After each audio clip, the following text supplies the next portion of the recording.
Hello दोस्तों। हम बात कर रहे थे भारत के इतिहास में सिंधु या हड़प्पा सभ्यता की।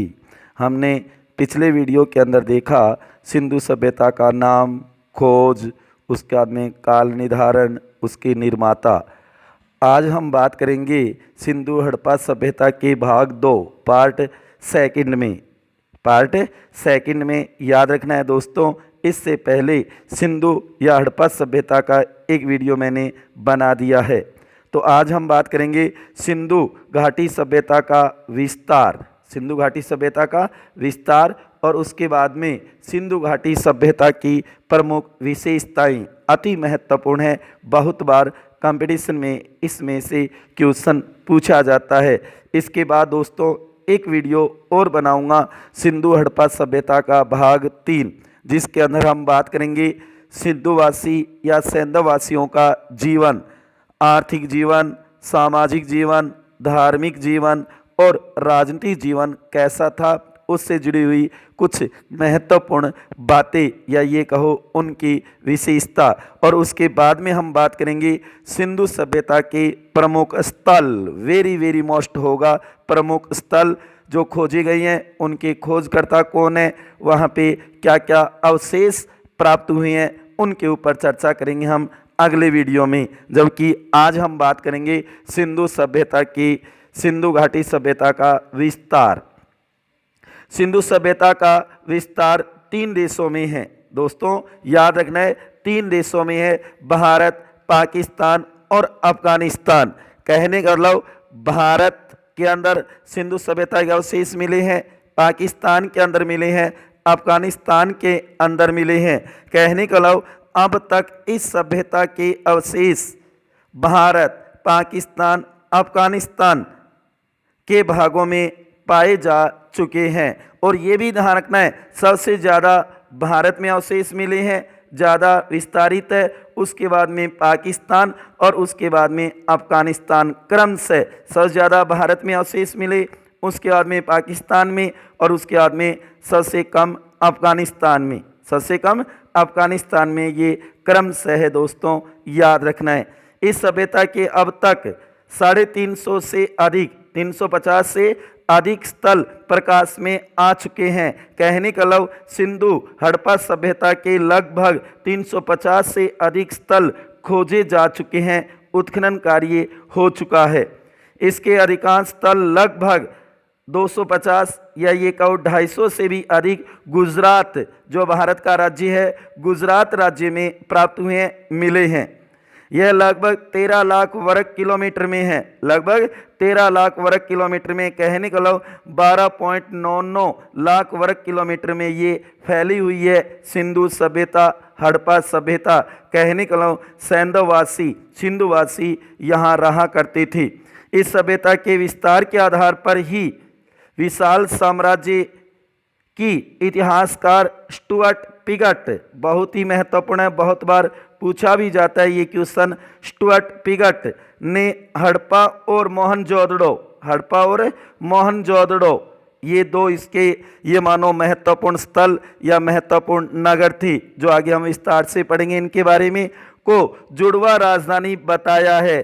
क्वेश्चन दोस्तों ऐसे निकलेगा कि हड़प्पा और मोहनजोदड़ो को सिंधु सभ्यता की राजधानी किसने बताया, तो स्टुअर्ट पिगट ने बताया है। स्टुअर्ट पिगट ने सिंधु सभ्यता के विशाल साम्राज्य की 2 राजधानियां किसे बताया, हड़प्पा और मोहनजोदड़ो को जुड़वा राजधानी बताया है। कहने का मतलब इस साम्राज्य की 2 राजधानियां थी, क्योंकि ये साम्राज्य बड़ा विस्तारित और ये मानो कि विशाल था।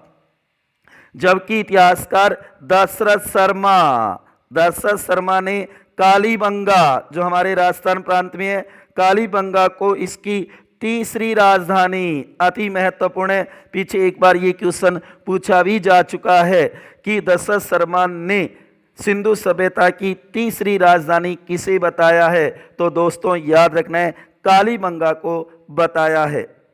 भारत की स्वतंत्रता के बाद इस सभ्यता के सर्वाधिक खोजे गए स्थल गुजरात राज्य में हैं, आज़ादी के बाद, स्वतंत्रता के बाद सर्वाधिक खोजे गए स्थल है वो गुजरात राज्य में है दोस्तों, ये भी ध्यान में रखना है। इस सभ्यता का नवीनतम, सबसे नया नवीनतम खोजा गया शहर स्थल, शहर कौन सा है जो नवीनतम हमें प्राप्त हुआ है, खोजा गया है, तो याद रखना है दोस्तों धौलावीरा। धौलावीरा कहाँ पे है? गुजरात राज्य में। गुजरात राज्य में बहुत ही बढ़िया क्वेश्चन बन सकता है। सिंधु सभ्यता का नवीनतम खोजा गया शहर स्थल कौन सा है? धौलावीरा है गुजरात में, याद रखना। इसी जुड़ा हुआ एक और महत्वपूर्ण तथ्य है, इस सभ्यता का नवीनतम खोजा गया स्थल कौन सा है? तो याद रखना है बालाथल, उदयपुर राजस्थान राज्य में, प्रांत में, अपने राजस्थान के उदयपुर जिले में बालाथल जो स्थल है वो इस सभ्यता का नवीनतम खोजा गया स्थल है, जबकि शहर है वो धौलावीरा है, स्थल है वो बालाथल है। इसे जरूर ध्यान में रखना है। कहने का मतलब सिंधु घाटी सभ्यता का विस्तार 3 देशों में है, 3 देशों में है, और अब तक 350 से अधिक स्थल खोजे जा चुके हैं। सबसे ज़्यादा 250 के लगभग या उससे अधिक गुजरात राज्य में, जो भारत के अंदर गुजरात राज्य है वहाँ प्राप्त हुए हैं। ये 13 लाख वर्ग किलोमीटर में फैली हुई थी, कहने का मतलब 12.99 लाख वर्ग किलोमीटर में। और इसी के कारण इस साम्राज्य की 2 राजधानियां बताया स्टुअर्ट पिगट ने, हड़प्पा और मोहनजोदड़ो। तो हम बात कर रहे थे सिंधु घाटी सभ्यता का विस्तार, तो याद रखना है सिंधु घाटी सभ्यता का विस्तार उत्तर के मांडा या मोडा जम्मू कश्मीर जो चिनाब नदी के किनारे पे मुहाने पे प्राप्त हुआ है। उत्तर में तो यहाँ से लेकर के दक्षिण में दाइमाबाद या कई जगह देमाबाद भी दे रखा है। कहाँ? महाराष्ट्र, परवरा नदी के किनारे पे, तो वहाँ तक ये प्रस्तारित है या विस्तारित है। वहीं पूर्व में आलमगीर या आलमगीरपुर, कहाँ? उत्तर प्रदेश मेरठ जो कि हिंडन नदी के किनारे पे प्राप्त हुआ है आलमगीरपुर। वहाँ से पूर्व से लेकर के पश्चिम में सुत कागेडोर, कहाँ? बलूचिस्तान पाकिस्तान देश में, जो कि दासक नदी के किनारे पे। कहने का मतलब उत्तर से दक्षिण, पूर्व से पश्चिम तक इसका विस्तार यहाँ तक प्राप्त हुआ है।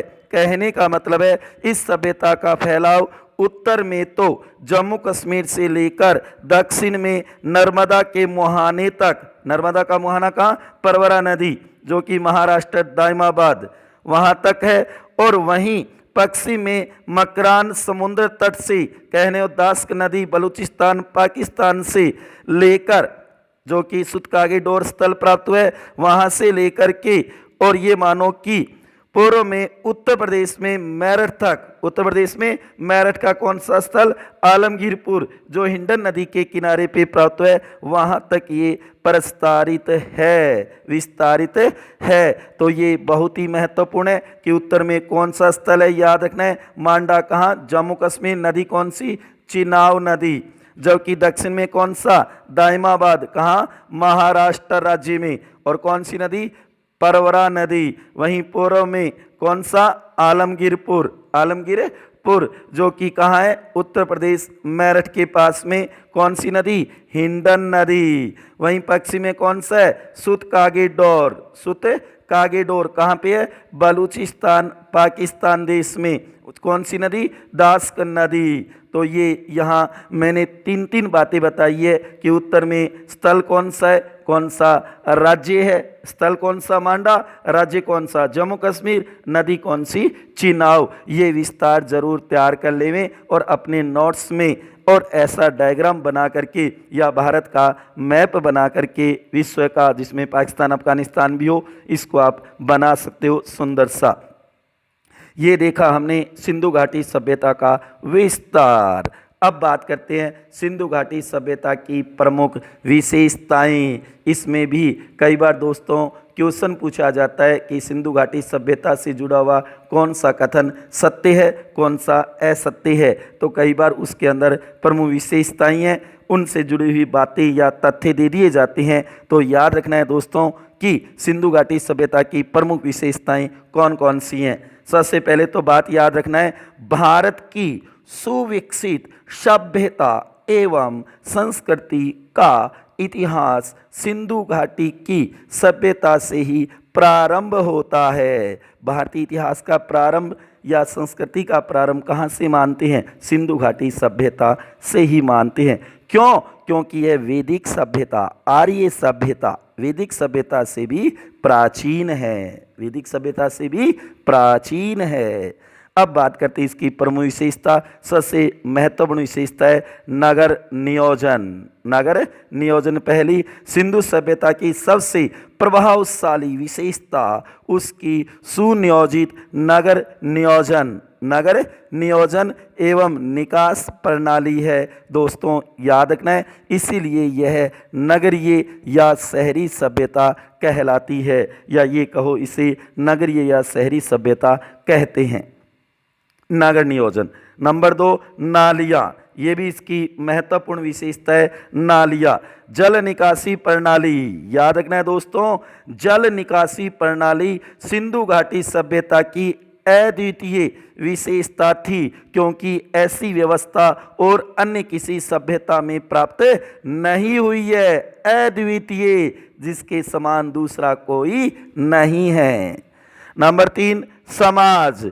तो सिंधु या सैंधव समाज मात्र प्रधान या मात्र स्थात्मक था। माता का ही ये मानो महत्वपूर्ण भूमिका या रोल था। ये मानो कि माता ही प्रमुख या मुखिया हुआ करती थी, उसका बेटा ही प्रधान बनता था। उसके बाद में युग, जो कि सिंधु सभ्यता एक कांस्य युगीन सभ्यता थी। दोस्तों ध्यान रखना है, कौन सी? कांस्य युगीन सभ्यता। आकार, सिंधु घाटी सभ्यता का आकार त्रिभुजाकार है। कह निकालो त्रिभुज की तरह है इसका आकार, जैसे कि देखो इस मैप के अंदर दिखा रखा है। उसके बाद में देवता, तो ध्यान रखना है सिंधु सभ्यता में सैंधव लोगों का प्रधान देवता पशुपति शिव। पशुपति कौन था? शिव था। हम आगे इसके सैंधववासियों के धार्मिक जीवन के ऊपर जब प्रकाश डालेंगे, या ये कहो कि धार्मिक जीवन के बारे में पढ़ेंगे, तब इनके धर्म, देवता, पवित्र स्थल कौन सा था, किसकी पूजा करते थे, पवित्र पशु कौन था, पक्षी कौन था, उनके ऊपर हम विस्तार से चर्चा करेंगे। लिपि, सिंधुवासियों को लिपि का ज्ञान था। लिपि का ज्ञान था दोस्तों, याद रखना है। इस लिपि को भाव चित्रात्मक, ये बहुत बार पूछा जाता है, भाव चित्रात्मक, जिससे पिक्टोग्राफ या वस्त्रोफेलन भी कहा जाता है, कहते हैं। याद रखना, भाव चित्रात्मक थी। उनकी लिखावट क्रम से दाईं ओर से बाईं ओर, क्रम से दाईं ओर से बाईं ओर, फिर बाईं ओर से दाईं ओर की जाती थी। दोस्तों ये भी कई बार पूछा हुआ है। उसके बाद में नंबर 8 वृहत या विशाल अन्नागार। वृहत या विशाल अन्नागार तथा विशाल सार्वजनिक स्नानागार भी मिले हैं यहाँ पे। आगे हम बात करेंगे विभिन्न स्थलों पे, तो वहाँ पे कौन कौन से अवशेष मिले हैं उसके अंदर हम विस्तार से देखेंगे। यह व्यापार वाणिज्य कृषि प्रधान नहीं, व्यापार वाणिज्य प्रधान सभ्यता थी। आगे हम देखेंगे वैदिक या आर्य सभ्यता वो कृषि प्रधान होगी, लेकिन सिंधु या हड़प्पा सभ्यता व्यापार वाणिज्य प्रधान सभ्यता थी। दोस्तों ये जरूर ध्यान में रखना है। उसके बाद में सर्वप्रथम कपास की खेती भी ये मानो सिंधु वासियों ने ही शुरू की थी। वैसे तो जो है धान है, बाजरा है, इनकी खेती भी, ये खाद्यान्न भी थे उनके, जो आगे हम बात करेंगे उनके आर्थिक जीवन के अंदर कि कौन कौन सी फसलें थी, उनका आर्थिक जीवन कैसा था। तो ये प्रमुख 10 विशेषताएं, जबकि अगले वीडियो में हम सैंधववासियों के जीवन के बारे में, सिंधुवासियों का जीवन कैसा था उनकी विशेषता देखेंगे। आर्थिक जीवन है, सामाजिक जीवन है, धार्मिक जीवन है, राजनीतिक जीवन है, उनके बारे में देखेंगे। तो हमने आज बात की सिंधु घाटी सभ्यता का विस्तार, सिंधु घाटी सभ्यता की प्रमुख विशेषताएं। तो अंत में दोस्तों यही कहूँगा, सदा हंसते रहो, मुस्कुराते रहो, खुश रहो और इस वीडियो को आप ज़्यादा से ज़्यादा अपने दोस्तों के साथ शेयर करो। अभी तक अगर मेरे चैनल को सब्सक्राइब नहीं किया है, कृपया मेरे चैनल को सब्सक्राइब भी कर देवें, क्योंकि ये महत्वपूर्ण टॉपिक है। मैं रोजाना इतिहास का एक महत्वपूर्ण टॉपिक लेकर आऊँगा। अगले वीडियो में मिलते हैं, जहां हम बात करेंगे सिंधु घाटी सभ्यता के अंदर प्रमुख स्थल कौन कौन से खोजी गई हैं, शहर कौन कौन से खोजी गई हैं और उसी के साथ सिंधु वासियों का जीवन कैसा था, उसके ऊपर भी हम चर्चा करेंगे।